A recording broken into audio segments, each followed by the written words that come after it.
तो हेलो, नमस्कार, आदाब और Sat Shri Akal. Welcome to our podcast series not shit debate.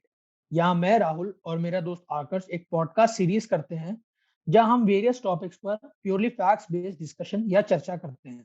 तो आज के पॉडकास्ट में हम ये डिस्कस करेंगे कि जो CAA एक्ट है यानी सिटीजनशिप अमेंडमेंट एक्ट जो कि 2019 में लाया गया है सरकार द्वारा, ये एक्ट क्या है और क्यों इस एक्ट पर इतने प्रोटेस्ट हो रहे हैं, और इस एक्ट का सिटीजन्स को फायदा होगा या इस एक्ट से सिटीजन्स को ज्यादा नुकसान ही है। दूसरा, आज हम एनआरसी पर भी थोड़ी लाइट डालेंगे और देखेंगे कि एनआरसी क्या चीज है एंड इसका असम में कैसे इम्प्लीमेंटेशन हुआ, एंड दोनों बातों पर ब्रीफ में चर्चा करेंगे। जो सिटीजनशिप अमेंडमेंट एक्ट है, ये पार्लियामेंट ऑफ इंडिया में 11 दिसंबर 2019 को पास हुआ। इस एक्ट के तहत जो भी माइनॉरिटी कम्युनिटीज हैं अफगानिस्तान, बांग्लादेश, पाकिस्तान की, जो कि है Hindus, Sikhs, Buddhist, Jain, Parsis या क्रिश्चियंस, जो कि इंडिया में आई हैं 31 दिसंबर 2014 से पहले, उनको इंडियन गवर्नमेंट सिटीजनशिप प्रोवाइड करेगी। इंडिया में सिटीजनशिप लेने के लिए इससे पहले या तो आपको इंडिया में बॉर्न होना पड़ता था या फिर आपको इंडिया में मिनिमम 11 ईयर्स का स्पेंड जो है स्पेंड करना पड़ता था। तो ये जो एक्ट है ये डिस्क्रिमिनेशन करता है अगेंस्ट वेरियस कम्युनिटीज। अब मैं शुरू करने से पहले आपको एक चीज पढ़ के बताऊंगा जो कि प्रियम्बल में हमारे लिखी है। We the people of India having solemnly resolved to constitute India into sovereign, socialist, secular, democratic republic। हम देख सकते हैं इसमें सेक्युलर वर्ड भी इंक्लूडेड है, जिसका मतलब है कि इंडिया एक सेक्युलर कंट्री है, विच मीन्स कि कॉन्स्टिट्यूशन हमें प्रोहिबिट करता है रिलीजन बेस्ड डिस्क्रिमिनेशन क्रिएट करने से, और जितने भी लोग हैं वो इक्वल होंगे before the I of the law. CAA है ये अनकॉन्स्टिट्यूशनल है क्योंकि ये डिस्टिंग्विश करता है लोगों को बेस्ड ऑन देयर रिलीजन। ऐसा जस्टिस गोपाला गौड़ा ने कहा था, कर्नाटका हाई कोर्ट के जस्टिस हैं। ये लॉ जो मुस्लिम मेजोरिटी कंट्रीज है उनकी जो मेजोरिटी सेक्शन है जो कि मुस्लिम है उनको सिटीजनशिप ग्रांट नहीं करता। ये पहला ऐसा इंडियन लॉ है जो कि लोगों को सिटीजनशिप ग्रांट करता है बेस्ड ऑन देयर रिलीजन। इसीलिए ये ग्लोबल क्रिटिसिज्म का भी इशू बना था।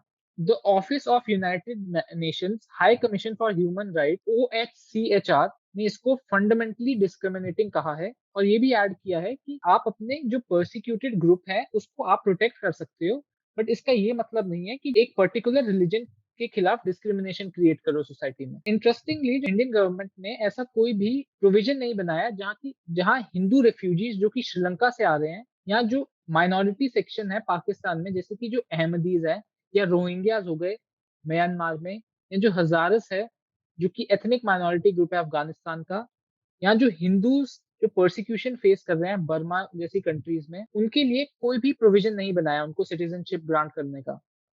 क्रिटिक्स के अकॉर्डिंग ये जो एक्ट है वो एक अनकॉन्स्टिट्यूशनल है।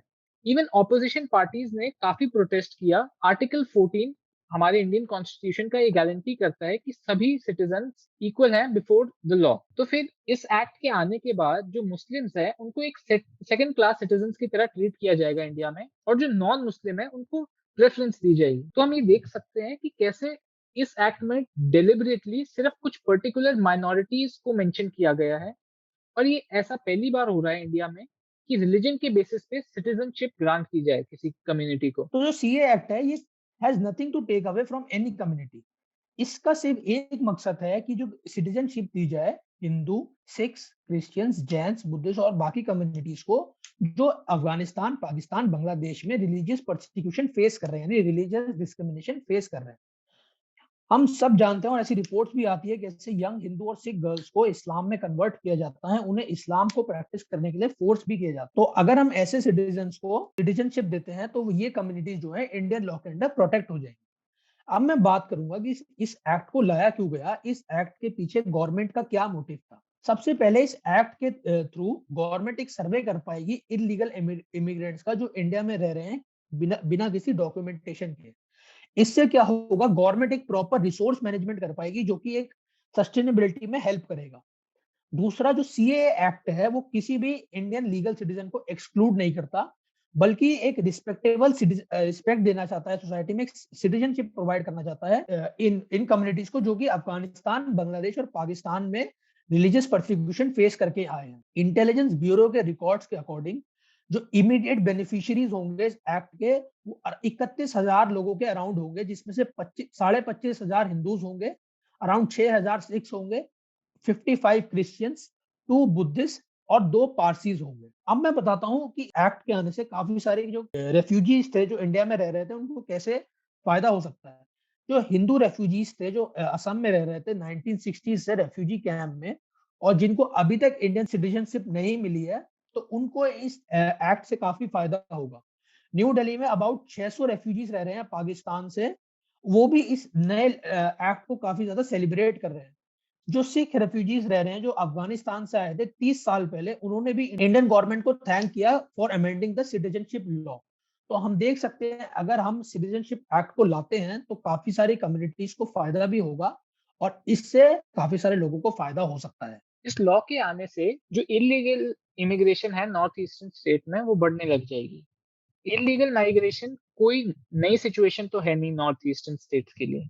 डिकेड से जो असम में बंगाली स्पीकर्स सेटल होने लग गए हैं, इस एक्ट के आने से जो फियर है नॉर्थ ईस्टर्न स्टेट्स के लोगों के मन में वो ये है कि जो इलीगल इमिग्रेंट्स है वो रीजन की डेमोग्राफी है उसमें डिस्टॉर्शन क्रिएट कर देंगे और वो एक बर्डन क्रिएट करेंगे प्रेजेंट रिसोर्सेज है उन पे, जिसके चक्कर में जो एम्प्लॉयमेंट अपॉर्चुनिटीज है जो कि आइडियली उस स्टेट में रहने के वाले लोगों को मिलनी चाहिए थी वो इलीगल इमिग्रेंट्स को मिलना शुरू हो जाएगी। जब ये बिल पास हुआ था पार्लियामेंट में उसके कुछ ही दिनों बाद प्रोटेस्ट शुरू हो गए थे नॉर्थ ईस्टर्न स्टेट्स में, असम और मेघालय में। इस सिचुएशन को कंटेन करने के लिए गवर्नमेंट ने इंडियन आर्मी को डिप्लॉय कर दिया और जो इंटरनेट शटडाउन कर दिया गया था असम और मेघालय स्टेट में, यूएन ने इसे कंडेम करते हुए कहा था कि एक वायलेशन है ह्यूमन राइट्स का। स्टैट्स की माने तो जो वर्ल्ड में शटडाउन हुए उसमें से 67% इंडिया में हुए थे 2018 की रिपोर्ट के हिसाब से, जो कि 134 है।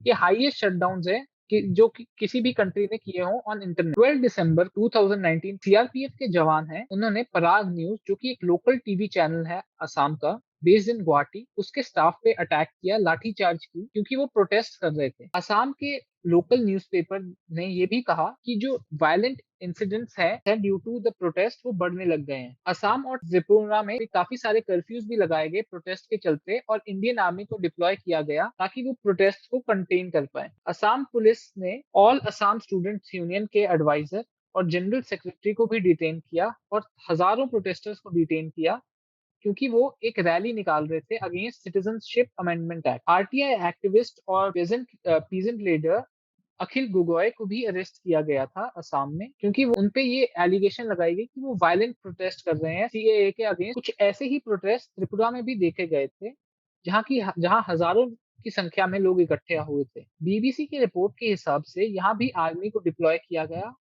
और लगभग 1800 लोगों को 1800 लोगों को अरेस्ट किया गया और 200 प्रोटेस्टर्स को डिटेन किया गया बाय पुलिस। ये अगरतला जो कि कैपिटल है त्रिपुरा का वहां हुए थे। तो हम देख सकते हैं कि नॉर्थ ईस्ट साइड में कितने सारे प्रोटेस्ट हुए सीएए के अगेंस्ट, लेकिन इसमें गवर्नमेंट ने कुछ रिएक्शन नहीं दिया, ना कि प्रोटेस्टर्स की बात सुनी। बस उनकी आवाज को दबाने का काम हुआ और ये कोशिश हुई कि मीडिया में प्रोटेस्टर्स की कम से कम कवरेज दी जाए मीडिया में। तो गाइस इस नोट पे हम अपना आज का सीए एनआरसी का पार्ट 1 का पॉडकास्ट जो है एंड करते हैं। नेक्स्ट पॉडकास्ट में हम जो है जो दिल्ली में राइट्स हुए थे या जो दिल्ली में जो प्रोटेस्ट हुए थे और एनआरसी के बारे में डिस्कस करेंगे। अगले पॉडकास्ट में आपसे जल्दी मिलते हैं। Keep listening to us and keep supporting us. Thank you.